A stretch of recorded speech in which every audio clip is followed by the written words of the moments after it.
Fala galera, aqui quem tá falando é o Andrei Lima. Eu sou geofísico, trabalho aqui na Inglaterra faz 5 anos. Eu sou mestre pela Universidade Federal do Pará. E esse projeto é um projeto que a gente decidiu fazer, que é explicar sobre geociência de uma maneira simples, descontraída. O nosso nome vai ser Resenha dos Geos. Então é uma troca de ideias, é uma resenha divertida, eu espero, para vocês e pra gente. E para fazer parte desse time fera, nós temos aqui Bruno e Pamela. Vocês querem se apresentar? Uhul! E aí, galera? Meu nome é Bruno Baraúna, sou graduado e mestre aqui pela Universidade Federal do Rio Grande do Norte, a vulgo UFRN. Trabalho para Minas Gerais, mas para serviços home office aqui em Natal. Tamo junto aí. Vamos trabalhar aí para divulgar a ciência, né? E aí, Pamela, se apresente agora. Oi, bom dia, boa tarde, boa noite. Eu sou Pamela, contemporânea de Baraúna, na UFRN.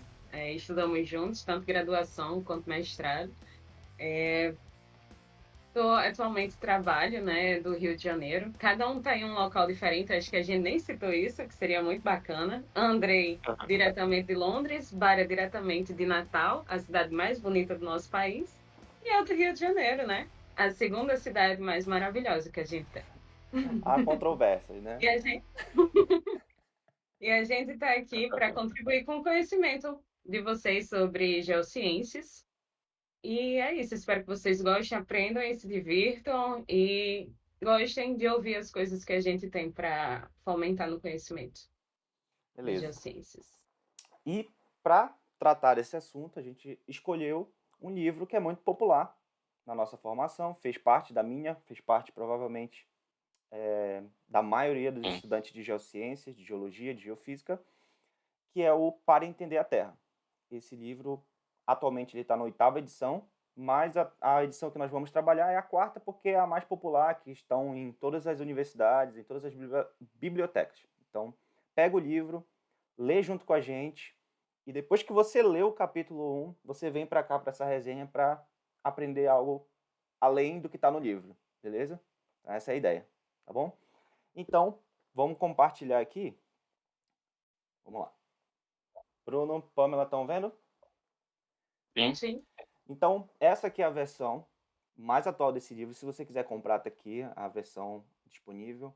A maioria das imagens que a gente vai usar, elas estão localizadas aqui, ó, nesse guia para estudantes. Uma pasta que tem as imagens desse livro e você pode baixar também, tá? Então, eu espero que você acompanhe o nosso raciocínio e para auxiliar no nosso projeto, a gente trouxe aqui uma apresentação que vai nos guiar. Então, deixa eu colocar aqui para gente começar, que é a resenha do GEO, estrutura da Terra. Deixa eu só voltar aqui para o começo. Então, esse é o livro que a gente vai trabalhar, ele é a 4ª edição. Você provavelmente tem na sua biblioteca. E a gente vai começar com o capítulo 1 hoje, que é Estruturando a Terra. Os tópicos que a gente vai trabalhar são esses aqui. A gente pode começar pelo primeiro de todos, que é o método científico, tá?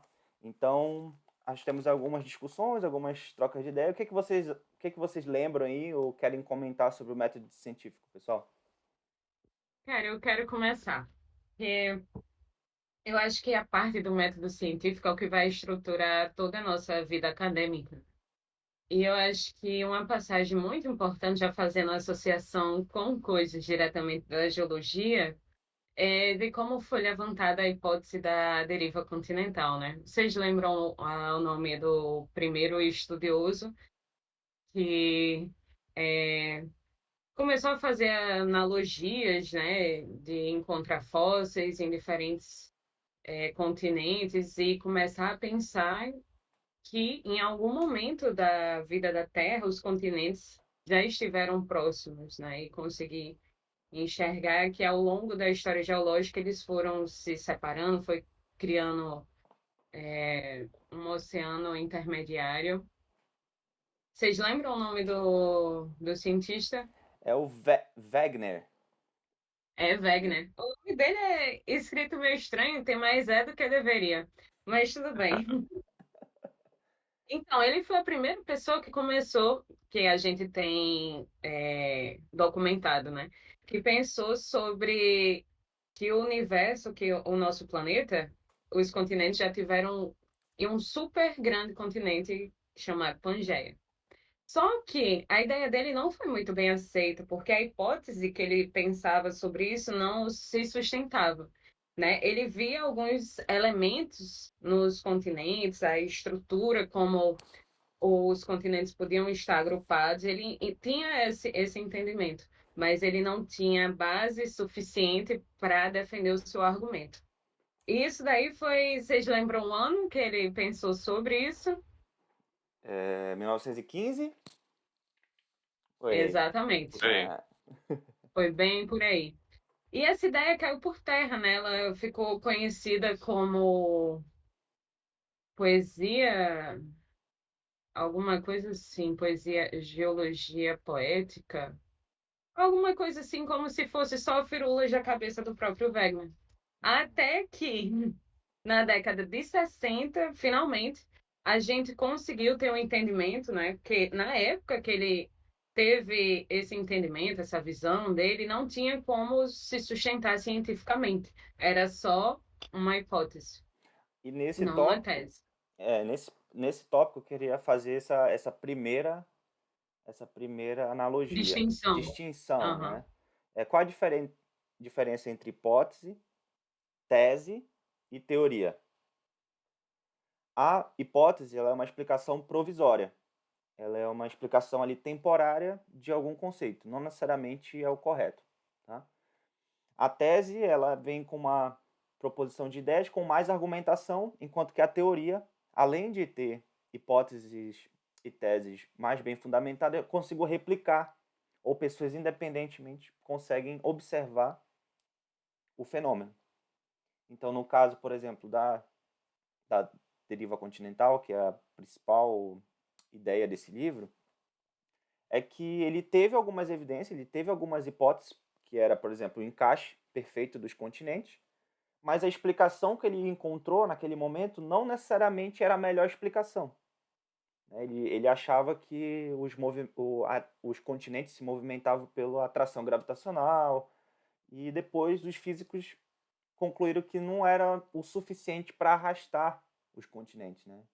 Então, essa é a primeira coisa que a gente poderia falar. Hipótese é uma explicação temporária, enquanto que a teoria, além de ser explicada, bem fundamentada, outras pessoas Tem que ser testada e aprovada. tem que ser testada e aprovada. Né? Precisam de respaldo científico, né? Quando a gente escreve um artigo, não é como o trabalho de geografia lá da quarta série que a gente fazia lá a capa, trabalho de geografia e entregava para a professora, né? A gente submete numa revista, alguns revisores daquela área vão ler, vão aprovar ou não, vão refutar ou não. Aquela hipótese que você está apresentando, né? Vai ver se você testou aquilo corretamente, se você usou o método científico correto, né?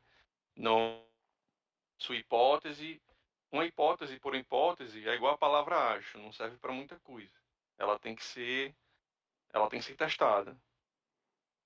E Por uma. exemplo, eu tenho uma ótima hipótese aqui para declarar. Será que realmente André é geofísico? Porque, assim, supostamente todos nós somos. Mas André, ele não usa óculos. E todo geofísico usa óculos. Não tem um geofísico que eu conheça que não use óculos. Eu Ele não vai usar em sei. algum momento, né? Porque, assim, tem algumas pessoas que iniciaram a graduação não usando óculos, mas, inevitavelmente, eu acho que pelo fato da gente ficar sempre analisando coisas muito pequenas no computador e forçando muito a nossa visão, em algum momento a gente precisa, né? Eu vi pessoas que não usavam, no meu caso, eu uso desde criança, né? Então, eu já tinha já uma predisposição a ser geofísica. É que Outras Andrei, é pessoas, que Andrei tomou açaí lá do Pará.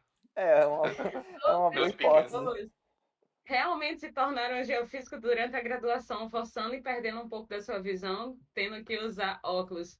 Mas Andrei, será que realmente ele pode ser considerado geofísico? Ele não usa óculos. Fica aí minha hipótese, sem nenhum teste, sem Aham. nada que se sustente nisso, mas para fazer uma analogia. É, Então, voltando, né? O jovem Wagner ele foi desacreditado e a gente só conseguiu comprovar que o pobre estava certo, agora muito recente, né?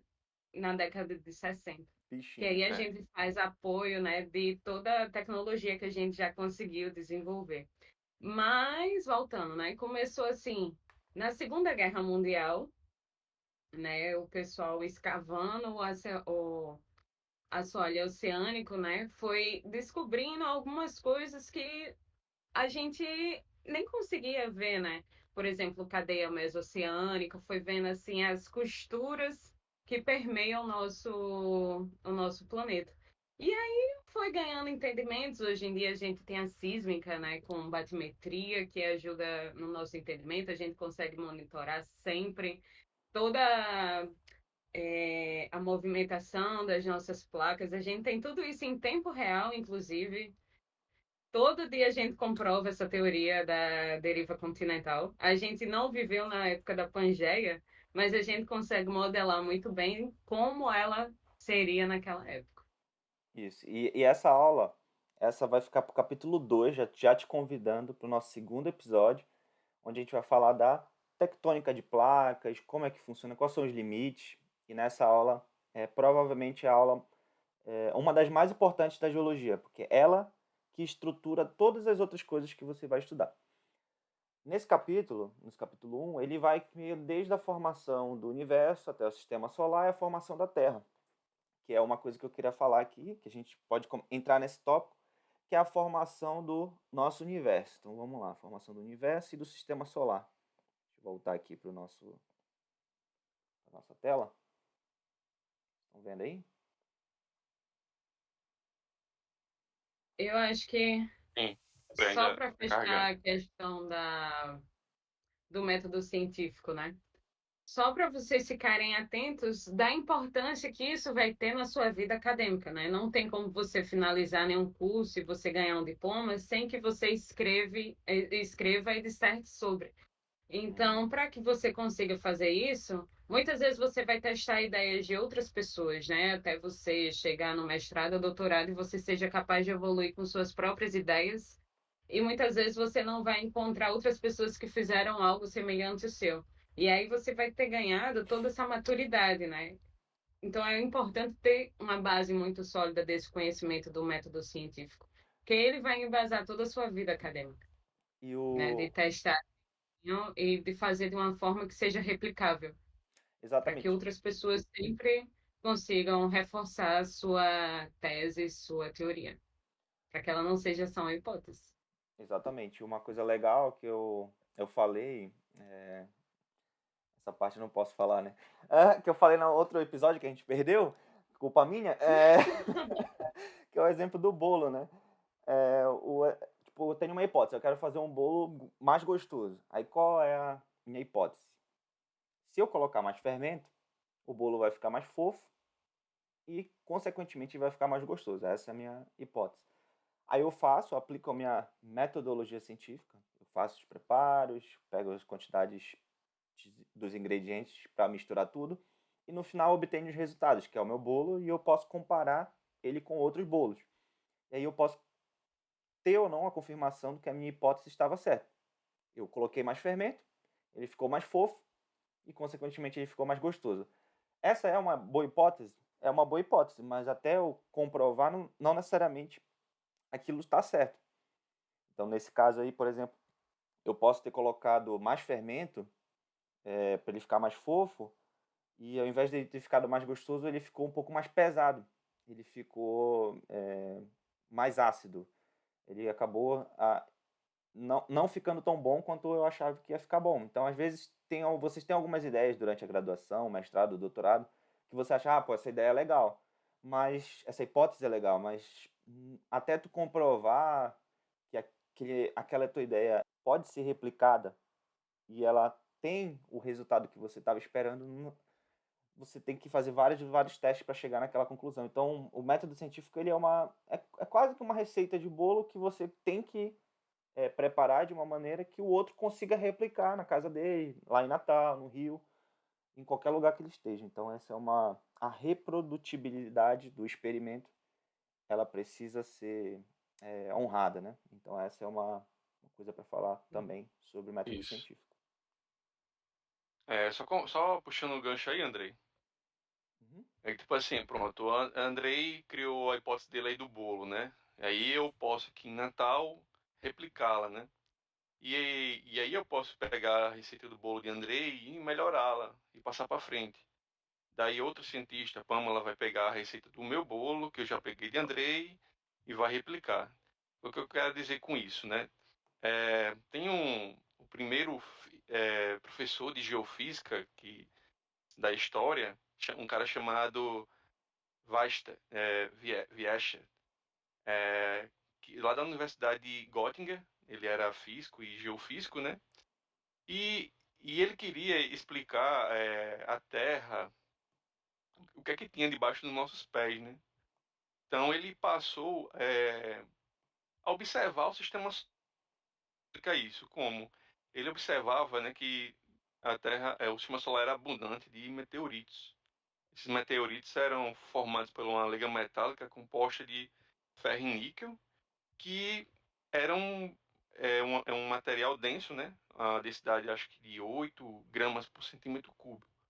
Daí ele formulou em 1806 uma hipótese de que durante a gente vai explicar mais na frente, né? Mas durante a formação da Terra, colisões e tal, a Terra era uma grande sopa, o ferro e o níquel, por serem mais densos, né? E sob a ação da gravidade, eles afundaram, eles foram para o centro da Terra, formando então um núcleo e um manto. O núcleo mais denso, né? E os minerais mais leves, menos densos, formaram um manto. Então ele criou essa primeira hipótese de que a Terra era composta por duas camadas. E com isso ele também conseguiu explicar a origem dos meteoritos, que seriam o quê? Seria a gente teria lá um planeta em um universo, é, algo se chocou, né, com algum corpo se chocou com esse planeta e aí o núcleo ele foi destroçado e aí o núcleo, esses pedaços, esses fragmentos foram parar em vários sistemas planetários aí, entraram na Terra, né? Então ele conseguiu explicar a existência desses meteoritos também. O que a gente quer dizer? Então isso aí, obviamente, foi refutado, foi melhorado ao longo da história, né? Foram descobertas na estrutura da Terra, tem a descontinuidade de Morovik, que é a transição entre a crosta e o manto. Aí tem, bom, acho que tem a de Lehmann, que é do núcleo interno. Enfim, várias outras que foram possíveis através na evolução da geofísica, né, da ciência, através do método sísmico, sismológico, né, que a gente conseguiu identificar essas descontinuidades no interior da Terra. Então, tem uma hipótese, eu posso formular, mas é, até que isso se torne uma teoria, algo extremamente comprovado, testado, várias observações empíricas, e aí é um longo processo de evolução dessas hipóteses. Uhum. E já entrando nesse tópico, vocês estão vendo a imagem? Sim, Legal. Então, no lado esquerdo, a gente tem uma. Na verdade, as duas imagens são do mesmo corpo no universo, só que elas foram tiradas com dois instrumentos completamente diferentes. O da esquerda, ele foi utilizando o telescópio Hubble, que foi muito conhecido na época de 1990. E do lado direito, a gente tem o Webb, que é o mais novo telescópio que foi lançado recentemente. E aqui a gente já tem uma distinção de como também a instrumentação ela faz diferença na nossa observação da natureza. Então, por exemplo, isso daqui é uma nebulosa. O que é uma nebulosa? É um conjunto de gases e elementos químicos que estão dispersos aí no universo. E qual é a ideia aqui? Por que a imagem, por exemplo, da direita eu consigo ver através dos gases? É porque eu uso uma tecnologia que capta a luz infravermelho. E a luz infravermelho consegue passar pelos gases, enquanto que na esquerda ela não consegue passar. Então, essa daqui é uma nebulosa, que é possivelmente como o nosso universo foi criado, como o nosso sistema solar foi criado. Depois do Big Bang, que foi a primeira explosão, todos esses elementos químicos se organizaram nessa nebulosa. Essa nebulosa começou a aglutinar em regiões onde tinha maior quantidade de massa. Essa massa formaram os sistemas solares, né, as estrelas, por exemplo, o nosso Sol foi formado assim. E devido à combustão, à fusão nuclear no interior dessas regiões muito quentes, se formaram o Sol, por exemplo. O Sol foi formado dessa maneira e ao redor do Sol foram formados os planetas que assim a gente conhece hoje. Então, essa é a principal hipótese barra teoria que é muito aceita hoje em dia para a formação do sistema solar. A instrumentação faz toda a diferença, né, em qualquer aspecto da ciência, né, tanto na parte astronômica, né, quanto na nossa geofísica. Faz total diferença. E assim como o Bruno falou, o jovem lá em 1806 tinha uma hipótese. A hipótese da nebulosa foi criada pelo Immanuel Kant, que muita gente conhece na filosofia, ele foi um filósofo também. E ele escreveu sobre isso, que provavelmente o universo foi formado pela nebulosa em 1755. Então essa era uma hipótese dele, em 1755. Então, muitos anos depois, foi provado que realmente esses conjuntos de gases e poeira cósmica existiam mesmo, né? Então, aqui é só para mostrar o espectro eletromagnético que esses instrumentos captam, né? Então, o James Webb, que é o mais novo telescópio, ele consegue atravessar os gases através das ondas infravermelho, que é a mesma ideia das luzes dos carros. Quando a gente está muito nublado, tem um tipo especial de lâmpada, um tipo de farol, justamente para passar sobre a neblina, né? Então essa é a mesma ideia. Recapitulando, a nebulosa formou as estrelas e ao redor das estrelas formaram-se os planetas. Mais perto do Sol estão os planetas rochosos. Qual é a explicação disso? Os elementos mais pesados ficaram mais próximos, enquanto os elementos gasosos eles se afastaram após o Big Bang, né? Então, os elementos rochosos eles estão mais próximos do Sol, enquanto que os elementos gasosos estão mais afastados. Então, essa é a possível organização inicial do nosso sistema solar. Não, é só um comentário aqui que o que o Andy falou, né? Os planetas do nosso sistema solar, eles são divididos em planetas terrestres, ali Vênus, Terra, Marte e tal, e a gente tem os planetas que são gasosos, né? Que tem uma densidade, esses planetas têm uma densidade menor. Porém, se a gente for pensar em gravidade, o que é que você aí que está assistindo agora, o que é que você acha? Qual é a maior gravidade? A gravidade em Júpiter, que é um planeta gasoso, ou a gravidade na Terra, que é um planeta terrestre, e tem uma densidade bem maior do que Júpiter? Bom, a resposta é que Júpiter, a gravidade da Terra é 9,8 metros por segundo ao quadrado, enquanto Júpiter, eu acho que é em torno de 26 metros por segundo ao quadrado. E qual é a explicação, já que ele é um planeta gasoso, né?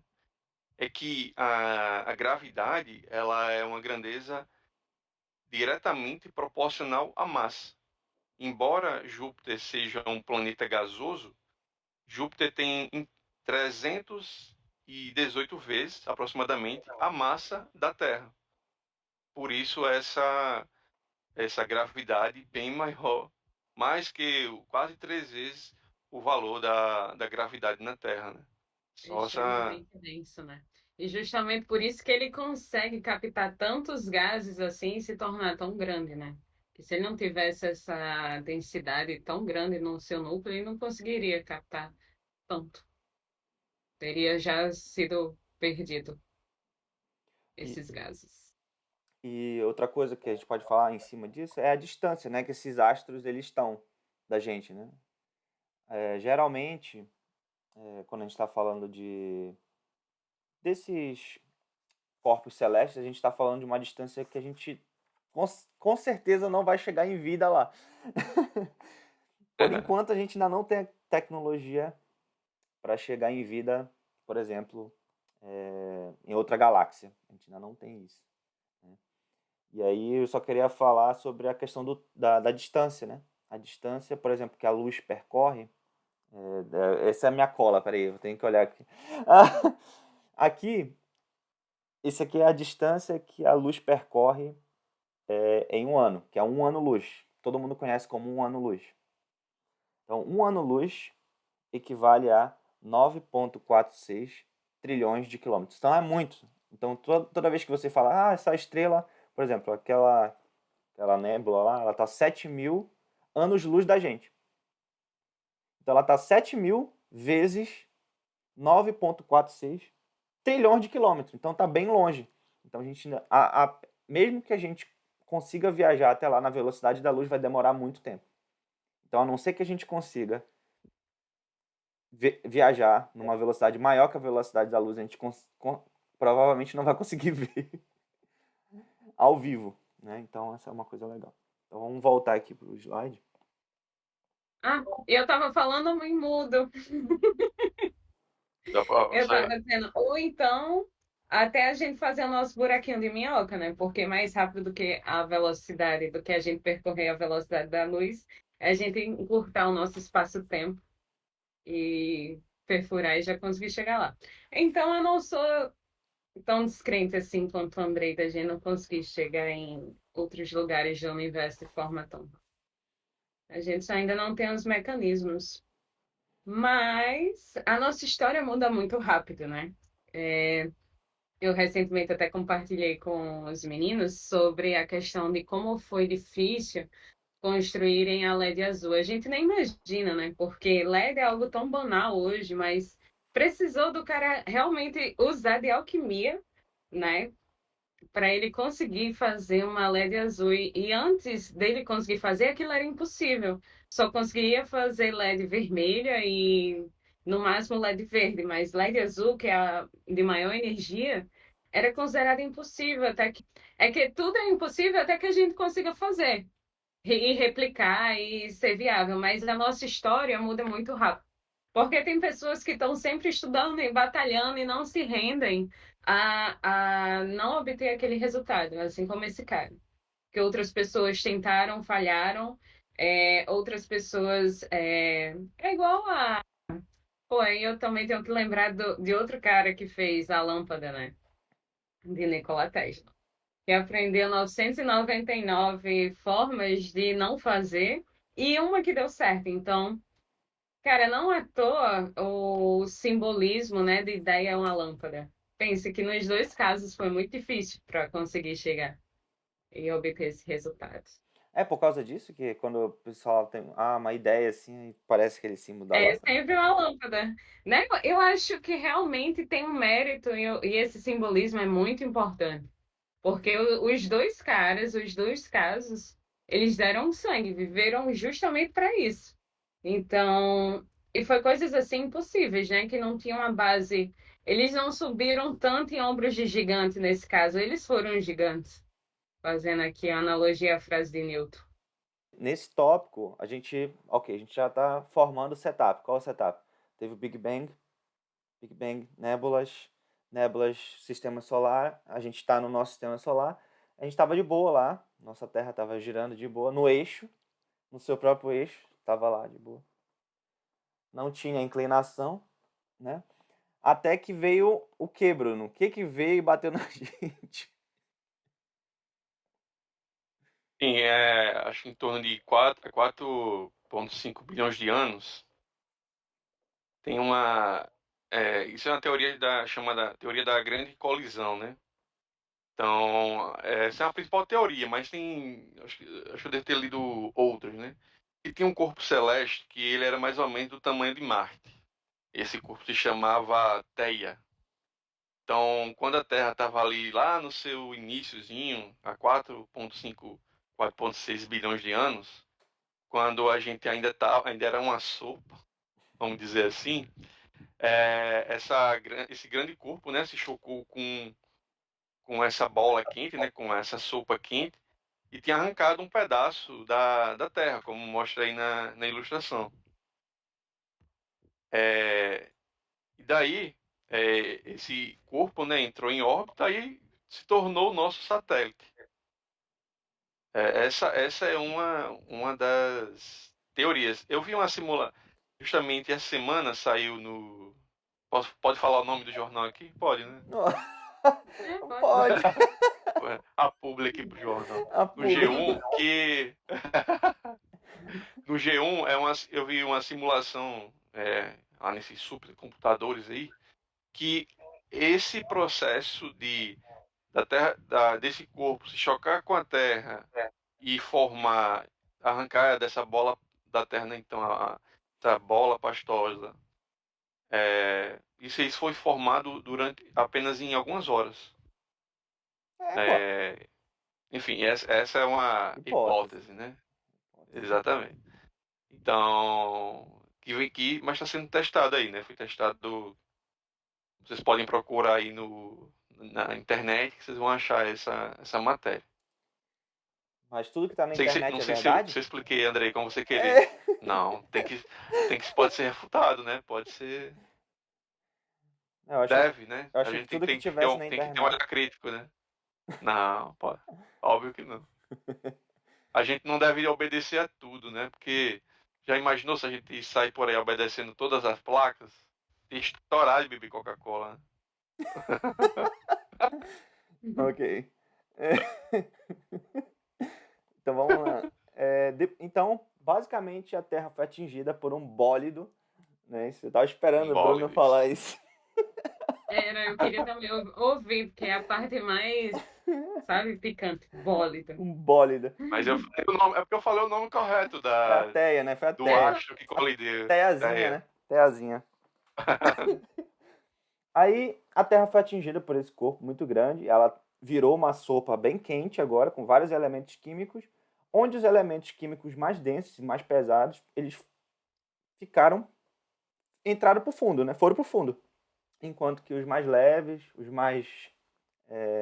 menos densos, ficaram na superfície. Então essa imagem, toda vez que eu leio disso eu lembro que eu quase vomitei, mas essa imagem aqui é uma geleia de frango que é muito comum na culinária polonesa. E nela aqui vocês podem ver que tem várias coisas, né? Várias coisas, inclusive um frango aqui, eu acho. Parece um alienígena. E Da gastura só de ver. e isso aqui lembra muito, por exemplo, quando tu faz uma sopa, tem lá a carne, a batata, tem a gordura.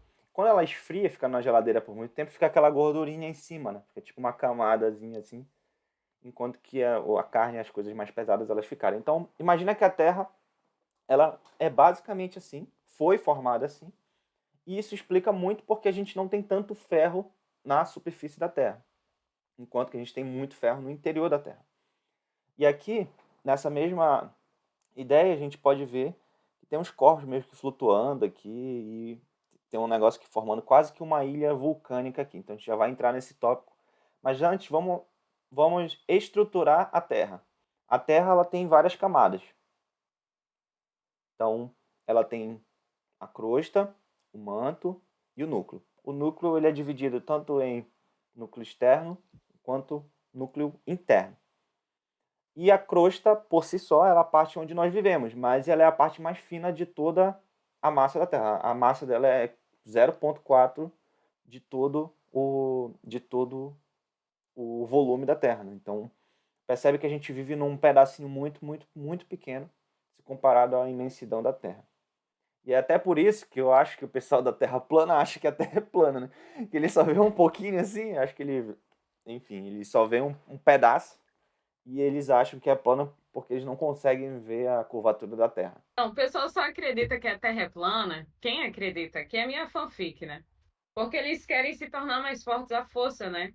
Tendo em vista que os erros nos fortalecem. E cadê a Ó, figurinha? filósofo. Filosofal. É, filosófico. Tem que falar da figurinha. Sendo que era Aristóteles, né? Provou que a Terra era plana. Ele tinha uma Plana? hipótese, né? Mas ele provou. Pô, redonda. Plana não.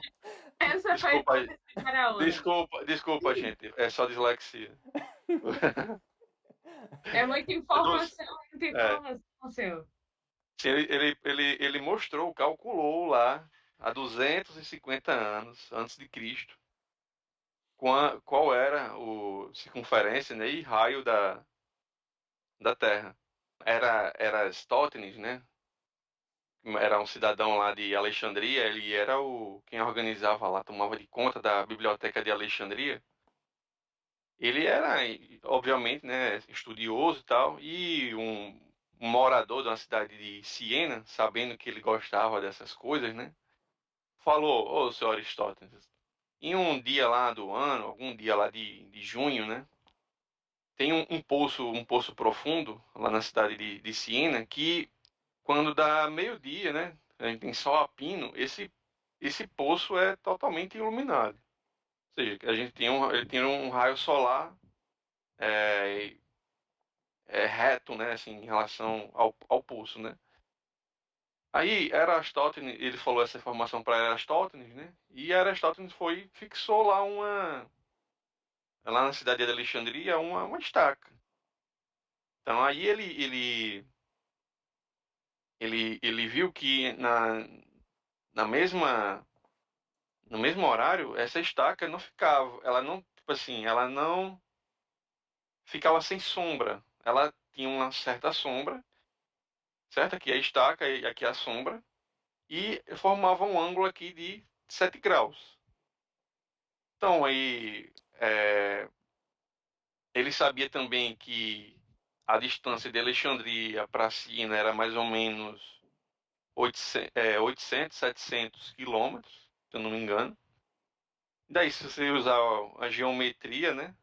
E aí ele conseguiu, então, calcular com um pequeno erro que o raio da Terra era 6.200 e alguma coisa quilômetros, sendo que o raio da Terra e foi provado, é 6.370. Ou seja, há 250 anos de Cristo, ele provou que calculou a circunferência e raio da Terra usando uma informação de um viajante e uma estaca.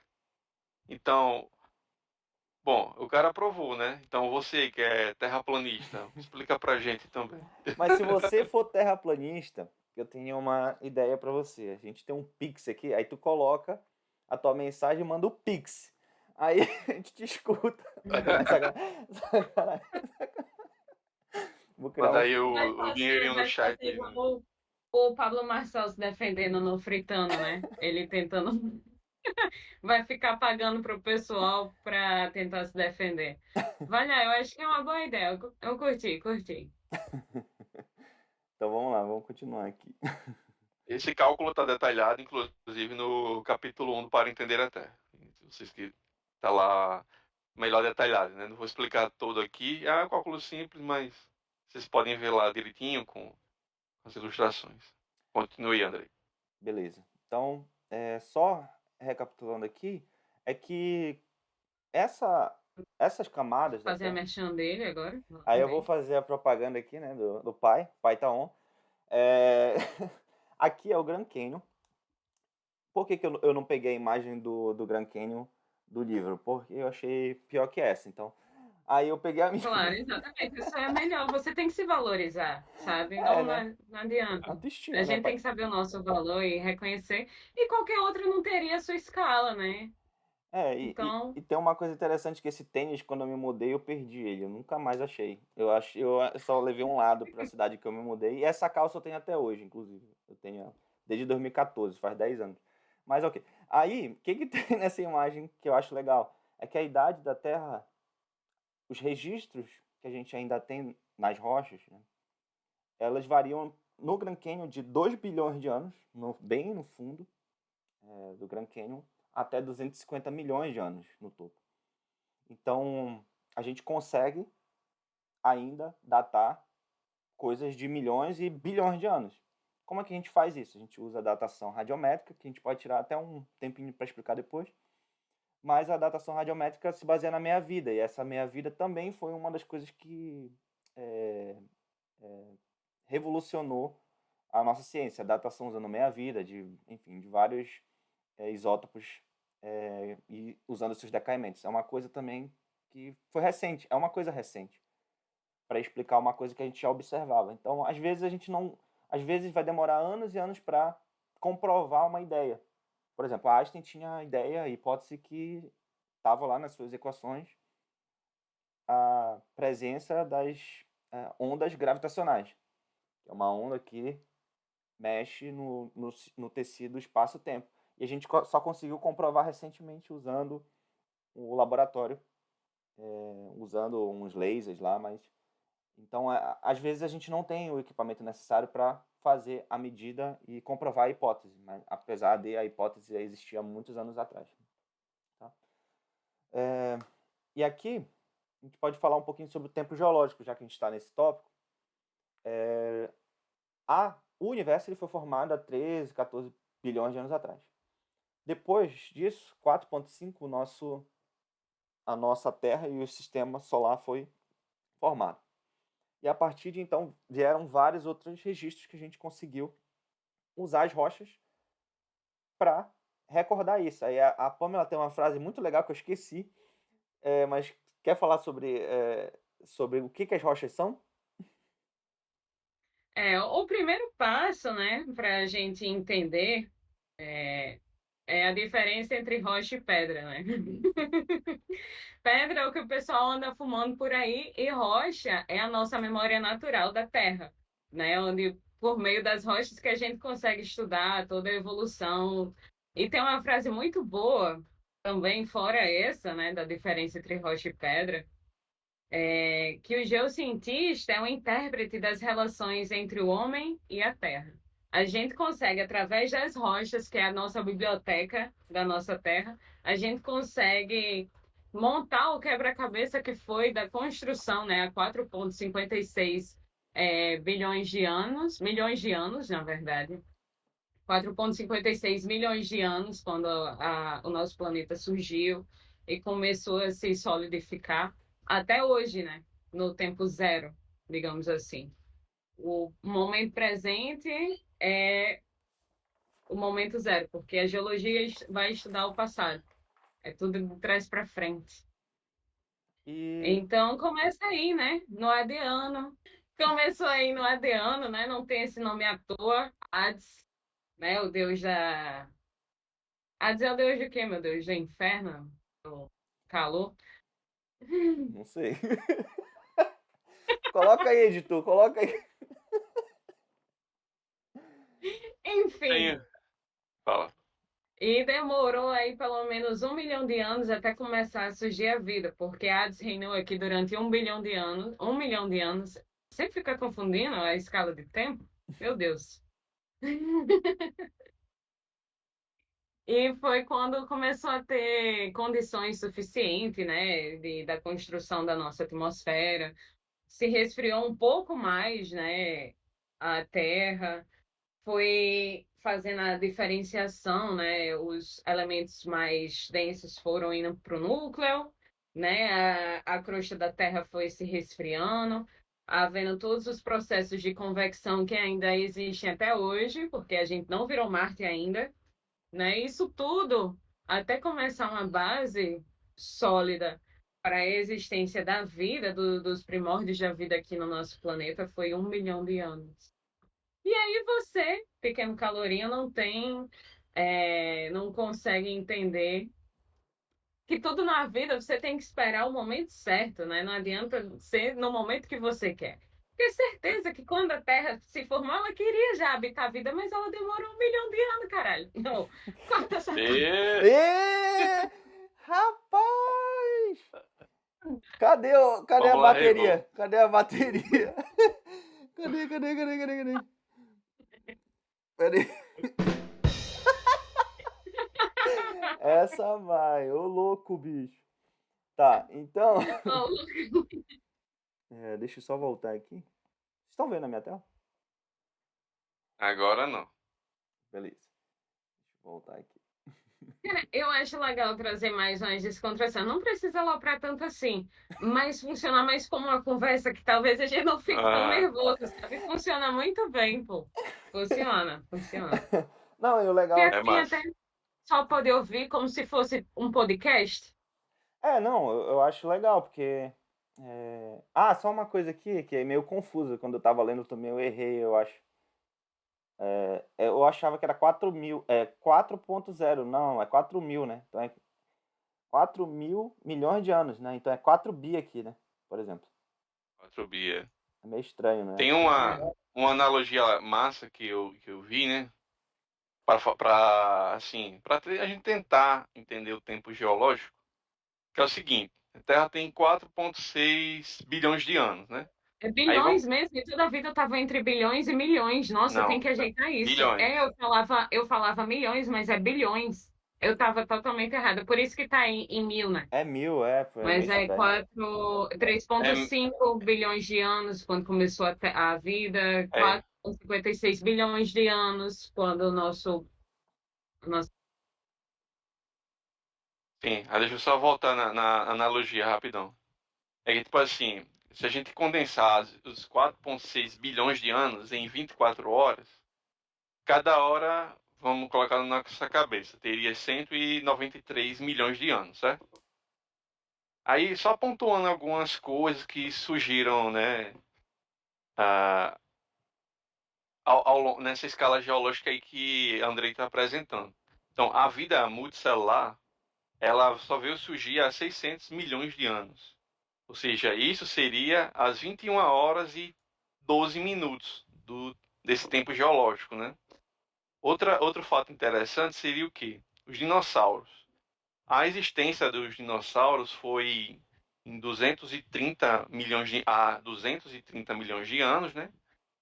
E eles foram extintos há 65 milhões de anos. Então, quer dizer que eles só viveram entre as 22 horas e 48 minutos até as 23 horas e 40 minutos. Já a espécie. Nessa figura mostra que os primeiros hominídeos são de há 5 milhões de anos, mas o Homem sapiens está ali entre 500 e 100 mil anos, né? E isso representa, dentro dessas 24 horas, os últimos segundos do tempo geológico. Então, fazendo essa conta, vamos supor, vamos fechar aqui que o Homo sapiens surgiu há 200 mil anos. Então, isso quer dizer que ele surgiu às 23 horas, 59 minutos e 6 segundos do tempo geológico. Assim, é só uma analogia que eu achei interessante para trazer para tentar explicar como é, assim é difícil você olhar ali, O bilhão é muito, 4 né? bilhão é É, muito, é muito bom para a é, gente dimensionar nossa insignificância. se a gente tivesse 4,6 bilhões de reais em notas de R$ 1, talvez a gente conseguisse explicar assim com algo visual, né? Mas enfim, é só uma analogia para a gente tentar entender aí um pouquinho. Tem uma nessa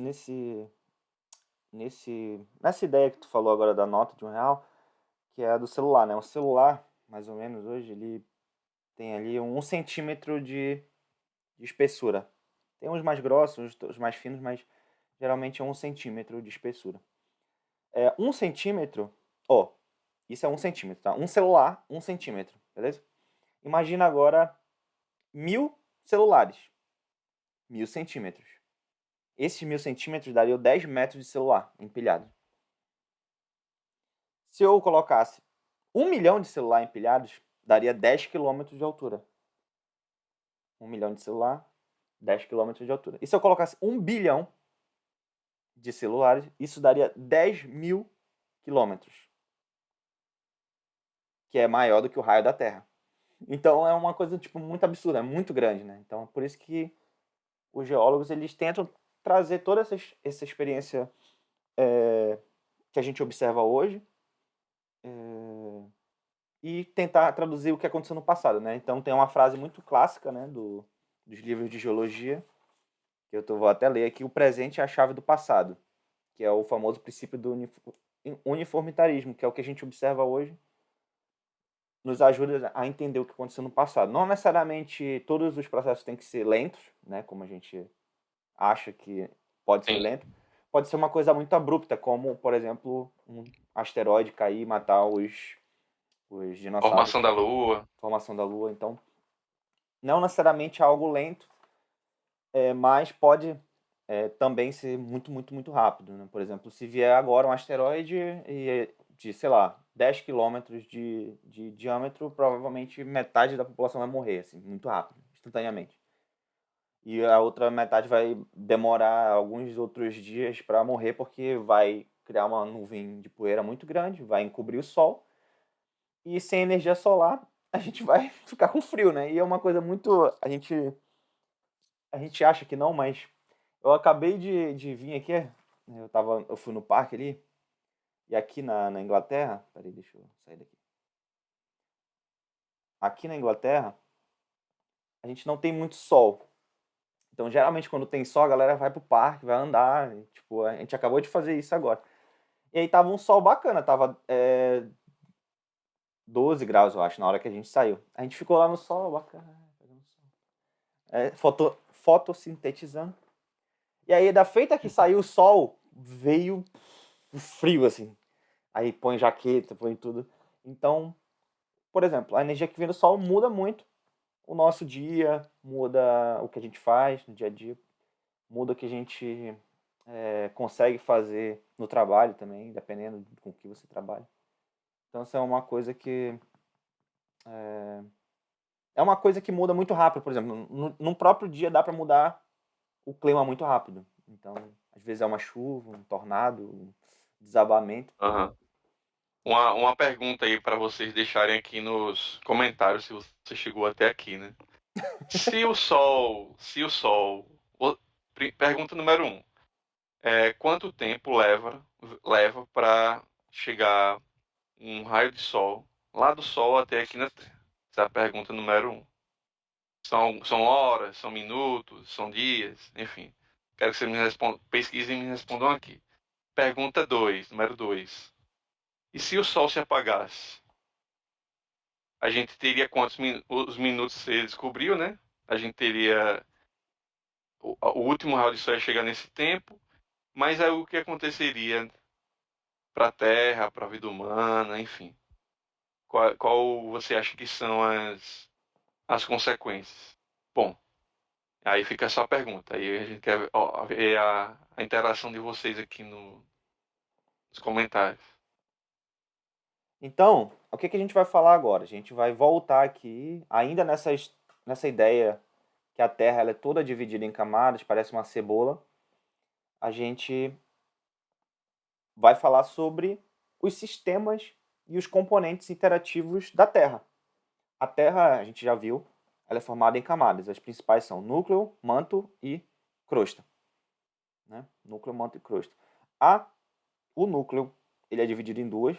Tem o núcleo interno e externo, que a maioria desses materiais é ferro e níquel. Enquanto que os elementos densos ficam ali no manto e os mais leves ficam na crosta, na litosfera, tá bom? Só que existem várias pequenas subdivisões, e aí que a gente pode começar a trabalhar aqui as principais delas, né? Então vamos começar aqui falando de cada camada. Quem quer falar sobre o núcleo, por exemplo? Bruno, quer falar sobre a parte do núcleo e do campo?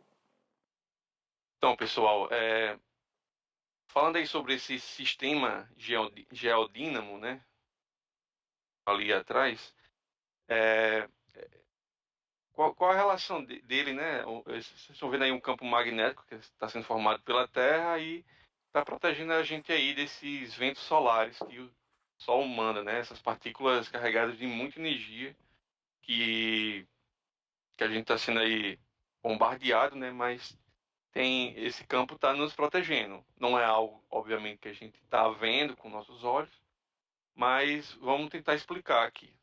Seguinte, como a gente já vem falando aí, que o núcleo interno ele é sólido, né? Rico em ferro e níquel, e esse núcleo é quente. O núcleo é a parte mais quente, vamos dizer assim, da nossa Terra. Enquanto o manto, em relação a esse núcleo, é mais frio. E isso acaba gerando correntes de convecção, não é tão rápida quanto em uma panela, né?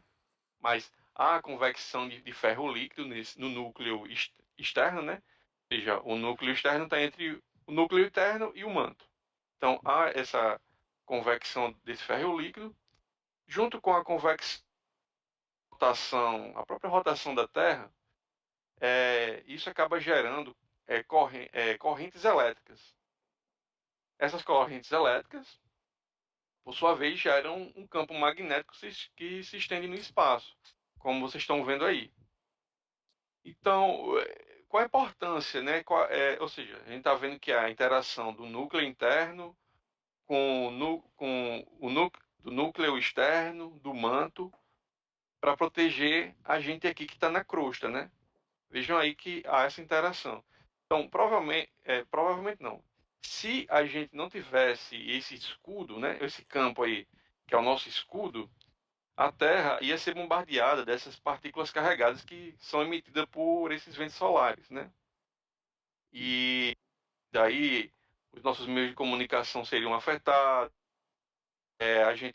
a vida na Terra ia ser dizimada, né? A gente estaria recebendo essas partículas solares aí direto na gente. Enfim, vocês podem me complementar aí depois, pessoal. Mas só para falar aí, vocês estão vendo ali que em algumas regiões polares esse campo magnético é distorcido. Ali nos países na Noruega, Islândia, Finlândia, Canadá, Alasca, eles são distorcidos, né? Então, essas partículas solares, elas conseguem entrar na estenosfera, na atmosfera por ali. Há uma reação e a gente consegue ver o quê? A gente consegue ver um fenômeno muito bonito, por sinal, na nossa natureza, chamada aurora boreal. Ou seja, a interação dessas partículas solares que, mesmo com o nosso campo, né, nessas regiões polares, ele fica um pouco distorce, né, e então algumas partículas elas interagem formando esse efeito luminoso bonito aí, que você poder mostrar, André, Vou colocar aqui. e nas polares que eu falei. Então, só até André mostrar. Então é só para mostrar aí que o núcleo interno e o manto, nesse contraste de temperatura, geram correntes de convecções no núcleo externo, convecções de ferro líquido, e junto com esse movimento de rotação da Terra, geram correntes elétricas que corroboram, que formam, né, o campo magnético que nos protege. Né? Isso aí são só um dos efeitos da,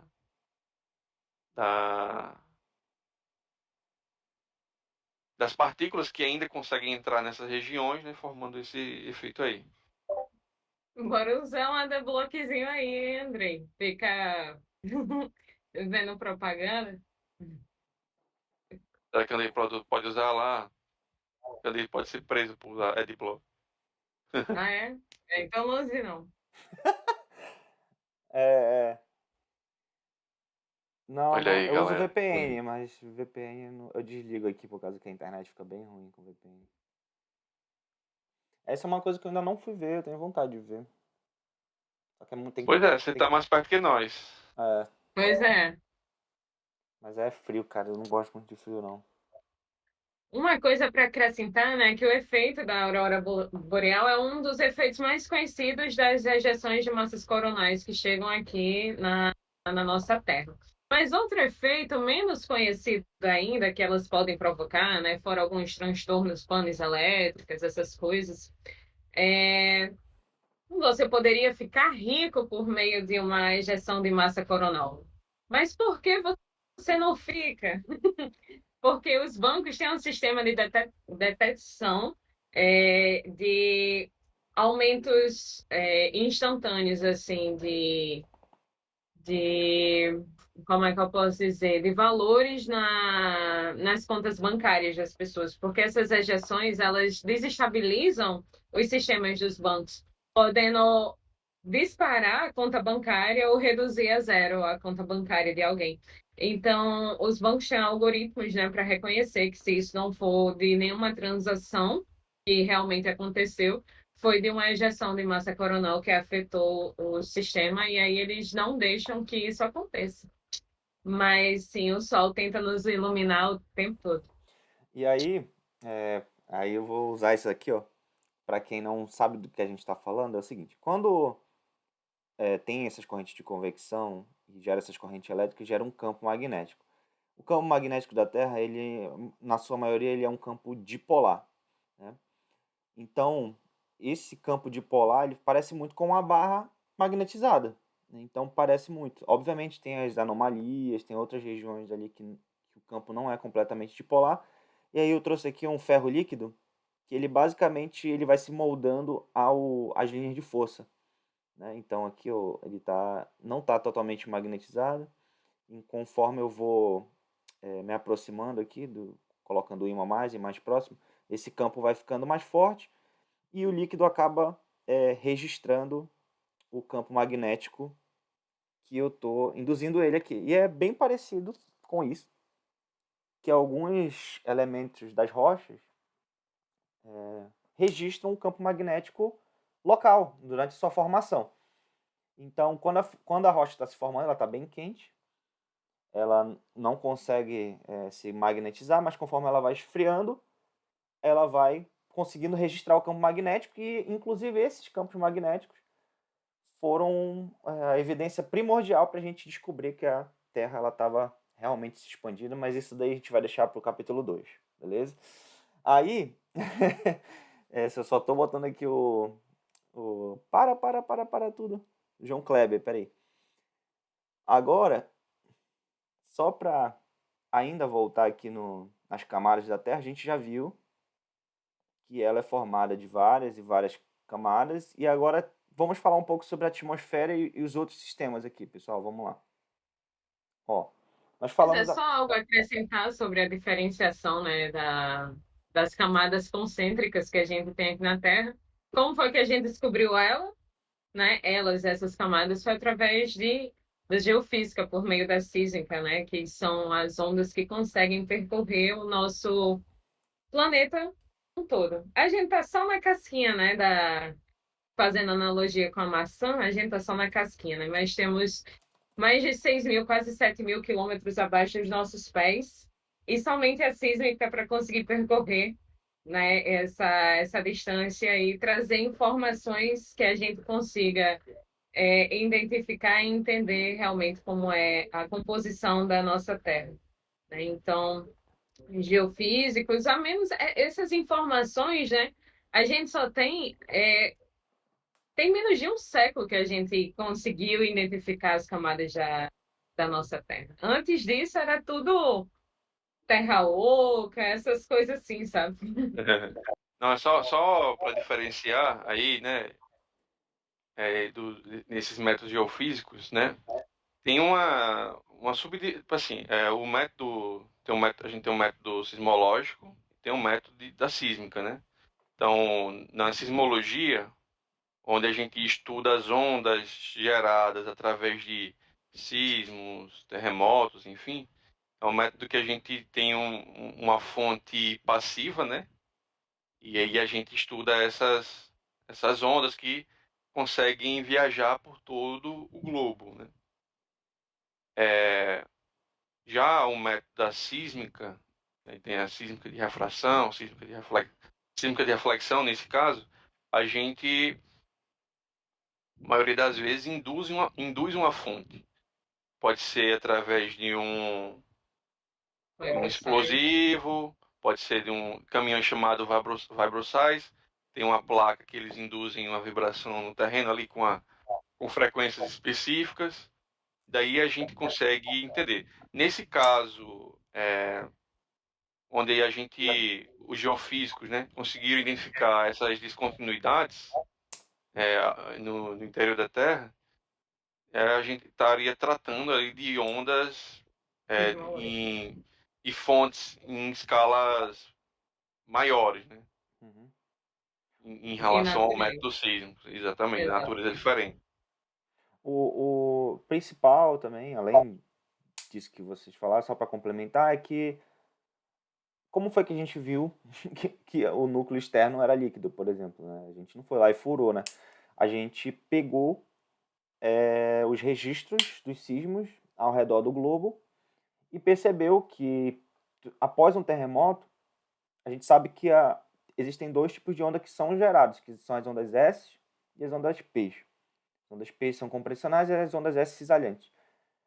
Eles perceberam que em alguns receptores foi registrado tanto S quanto P, enquanto que outros apenas onda P. E isso acabou gerando uma sombra de onda S. E assim eles descobriram, por exemplo, que o núcleo externo era líquido, porque a onda S não se propagava no líquido. Então é uma maneira indireta de descobrir coisas sobre a Terra. É uma maneira indireta, usando, nesse caso aqui, a propagação de ondas. E bem-vinda à geofísica. É assim que a gente descobre as coisas da Terra. A gente usa métodos usando campos físicos, ou propagação de onda, ou até mesmo a radiação das rochas, para imagiar a Terra, estudar a Terra. Então essa é uma das diferenças entre geólogo e geofísico. O geólogo, ele é um cara que vai para campo, estuda as rochas, ele observa o que está ao redor dele, enquanto que o geofísico, ele é mais pro lado computacional, mais pro lado da física, usar métodos indiretos de observação, né? Usando um equipamento. Por exemplo, quando a gente quer imaginar o bebê que está na barriga da mamãe, a gente usa uma ultrassom. A gente usa, ou, por exemplo, quando está quebrado um osso, uma tomografia, um raio-x. Então a gente usa propagação de raios, ondas, para imaginar o corpo do ser humano sem necessariamente ter que fazer a biópsia. Às vezes a gente precisa fazer a biópsia, que no caso aqui pra gente seria furar um poço. Mas enfim, isso é uma coisa legal que a gente pode deixar também para um outro dia. Então, uma das coisas que eu gosto, né, de usar minha analogia para diferenciar geólogo de geofísico, né? O geólogo vai estudar mais o que está acima dos nossos pés, identificar tipo de rocha, ciclo das rochas e tal, essas coisas mais voltado para isso. Não quer dizer que seja só isso, tá? E o geofísico não, ele vai se preocupar em identificar a rocha que está abaixo dos nossos pés por meio da física, né? Injetando ou medindo campos naturais que são emitidos pela Terra, ou injetando ondas eletromagnéticas, ondas mecânicas, né? Medindo, mensurando e identificando o tipo de rocha que a gente não consegue enxergar sem a ajuda da sísmica. E, obviamente, aqui a gente está subdividindo os sistemas da Sem a Terra. ajuda da física, não da sísmica. Ah, sim. Aí eu não sei como é que vai fazer, editor. Como vai trocar a palavra sísmica para física. Mas, Só nem sei, depois que eu falei, cara. não tem problema. Aí a gente pega e a gente tem três grandes sistemas, que é o sistema do clima, o sistema da tectônica de placas e o sistema do geodínamo. Bruno já falou do geodínamo. O sistema da tectônica de placas a gente vai falar melhor no próximo episódio, então não perde.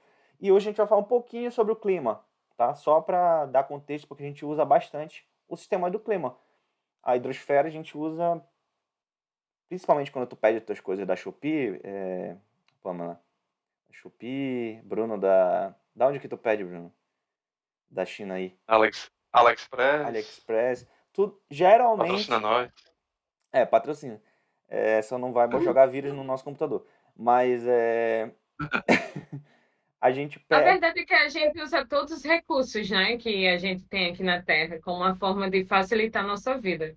E o ar não é diferente, né? Quando a gente quer percorrer de forma mais rápida, que a Ariano Suassuna, que Deus o tenha, né, não gostava de usar esses recursos facilitadores, como aviões, mas a gente se beneficia de tudo, né? E a gente não sabe voar, mas a gente sabe planar, de uma forma eficiente. E o que eu acho legal dessa ideia aqui é que, por exemplo, tem gente que é especialista em estudar os fenômenos que ocorrem na atmosfera. São os meteorologistas. Tem gente que é especialista, por exemplo, sobre a hidrosfera. São os oceanógrafos. Né? Da biosfera, são É. botânicos, A biólogos. física entende a meteorologia como um evento caótico, né? Mas uma das frases mais legais que eu já vi sobre caos é que é uma sequência de equações que regem que a gente não consegue identificar todas, sabe? É um padrão que a gente só não consegue discernir, diferenciar quantas coisas que influenciam ele, né? A gente sabe de alguns elementos que influenciam, mas a gente não tem toda a sua integralidade all in one de tudo que para a gente realmente conseguir ter uma previsão com uma acurácia muito maior. Né? Mas a gente trabalha em cima do que a gente tem de informações hoje que pessoas conseguiram percorrer e evoluir no campo da ciência. Por exemplo, esses dias aqui no Rio de Janeiro, semana passada, estava com a previsão de uma chuva assim catastrófica, né? Maior do que a que aconteceu em 2011, em Petrópolis, 2013, Uhum. 2013, na verdade, em Petrópolis. E assim, foi muito bacana isso, porque a gente conseguiu se prevenir que se realmente ela viesse, né, 500 milímetros de água para chover em 4 dias, coisa que assim, para um mês, né, chover em 4 dias seria de um evento assim calamitoso, né? Então, teve toda uma preparação, porque a gente tem esse estudo, porque a gente já conseguiu evoluir muito nisso. E hoje em dia as ciências públicas, né, dão mais ouvido e prestam mais atenção para conseguir agir a tempo, né? Então, muito importante, não veio no nível que estava esperado, ainda bem. Algumas cidades em regiões serranas foram mais afetadas. Mas em outras, no parâmetro geral, não foi tanto quanto a previsão. Mas foi muito importante que ela existisse para que, se ela realmente viesse, a gente tivesse preparado.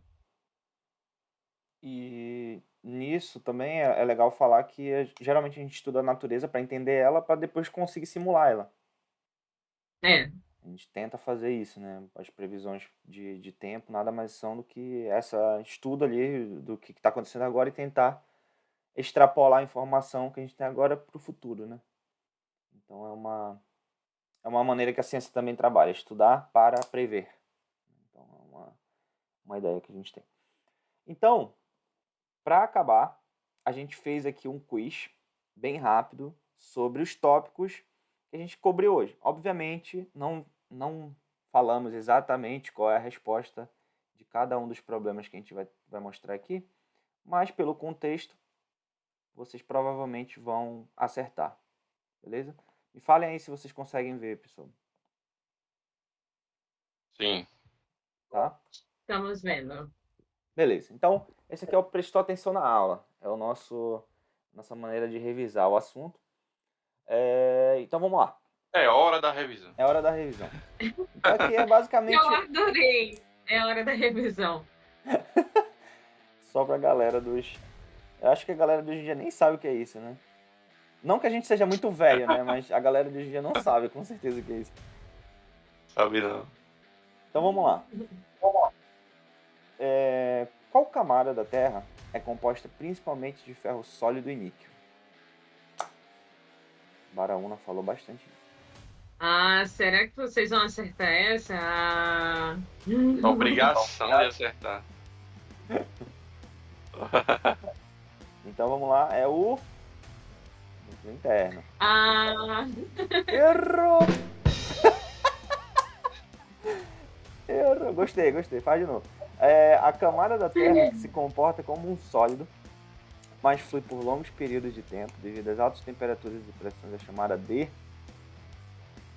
Muito boa, boa demais essa daí. Essa aqui já vai ser o gancho para nossa próxima aula. Essa aqui é o... Tcharam! O manto. Parabéns. Boa mesmo. Você acertou. Parabéns. Qual das seguintes camadas da Terra é a mais fina? Essa aqui eu falei. Essa daí deu uma mudada, né? Na sequência. Essa daqui eu falei. Isso aqui é basicamente pensar que a Terra é uma maçã. E a gente vive na crosta. Zé Andrei estava indo muito bem, né? Todo mundo esperava que fosse o C, mas aí ele mudou para a resposta sendo B. É sobre quebra de expectativa. A vida é muito dinâmica.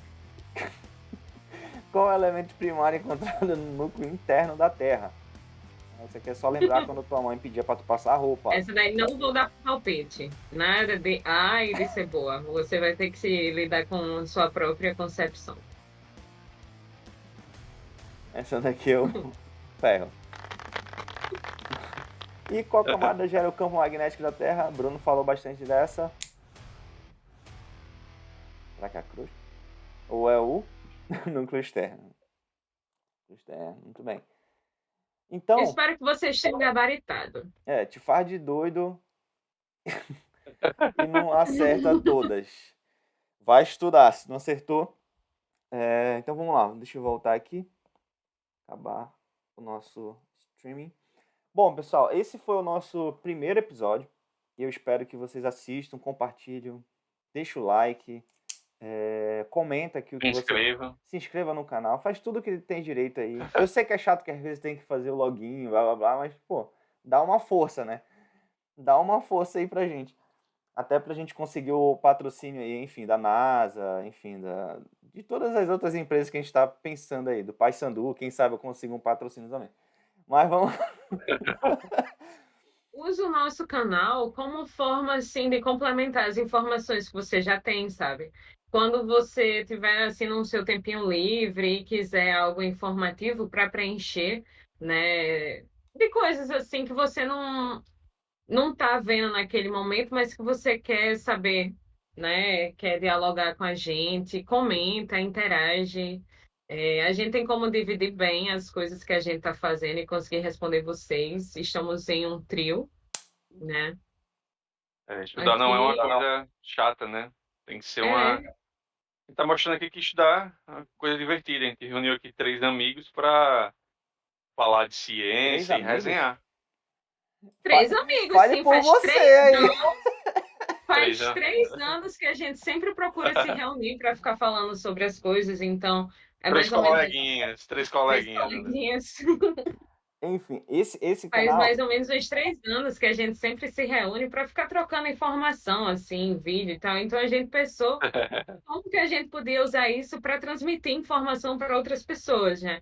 Não ficar só no nosso seleto grupo de amigos de 3 pessoas. A gente se diverte muito fazendo isso, a gente gosta muito. Cada um aqui tem uma paixão enorme pela área de geociências. E está aqui pelo amor e pela forma de poder contribuir. E é isso. Essa é a proposta. Então, te inscreve, faz aí o que tem que fazer para ajudar a gente. E uma coisa que eu ia deixar aqui registrado é o seguinte: a gente vai criar um e-mail para você enviar sua pergunta, tá? Na verdade, eu já criei o e-mail, eles dois aqui não sabem. Aí você pode mandar sua pergunta para lá. Eu vou colocar aqui na descrição e aí tu manda a tua pergunta. Outra coisa, não necessariamente você tem que assistir, ler o capítulo para acompanhar essas lives aqui. Obviamente, se tu conseguir acompanhar, tirar tuas dúvidas, ou então, se isso aqui for o suficiente para ti, beleza. Mas se você quiser ler, se aprofundar, leia o capítulo 1 e ele vai, com certeza vai ser complementar para as ideias. Cara, e se você estiver gostando, comenta que de repente a gente pode trazer alguns dos nossos fãs para contribuir aqui no Discord com a gente um dia, né? Vai ser bem legal. A gente tem ideias assim de Sabatinar um fã. A gente tem ideia assim de fidelizar nossos fãs, sabe? De poder trazer ele para o nosso universo, a gente interagir, né? A gente conseguir alcançar mais pessoas e contribuir até mesmo no nosso próprio conhecimento, né? Que a gente está aqui entre nossas ideias. Sempre que tiver alguém que puder contribuir e somar as nossas também, vai ser muito bom. Se você tem uma ideia de como pode melhorar essas coisas, não restrinja só para você. Compartilha com a gente. É isso. Então é isso, pessoal. Seja Um membro. abraço. Até o próximo episódio. E a gente na próxima. Um cheiro, porque um cheiro só vem do Nordeste, apesar de eu estar aqui no Valeu, Rio. galera. Um cheiro do É sempre um Nordeste. Eu cheiro. posso mandar. Um cheiro do Nordeste. Falou! Tchau! Valeu.